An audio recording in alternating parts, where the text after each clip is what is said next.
আমরা অনেকবার লোকের থেকে এই কথা শুনেছি, জীবনে যখনই ধন অর্জন করবে বাঁচিয়ে রাখবে। কি হয়, কঠিন পরিস্থিতিতে আপনার খারাপ সময় তা আপনার কাজে আসে। কিন্তু এই কথা কি 100% সত্যি?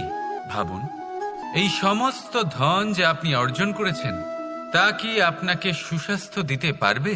এই সমস্ত ধন কি আপনাকে সুখ এনে দিতে পারবে? পারবে না, তাই না? চলুন আমি আপনাকে একটা কথা বলি। পরমেশ্বর, ঈশ্বর, যদি এই ঈশ্বরের ওপর আপনি বিশ্বাস রাখেন, সর্বদাই ভালো কাজ করেন, সবার মধ্যে প্রেম ছড়িয়ে দেন আর সবার জন্য শুধু ও শুধুমাত্র শুভকামনা করেন, তাহলে আপনার সাথে কখনো কোনো খারাপ হতে পারে না। তাই সময় বদলান, সময় বদলানোর উপকরণ নয়।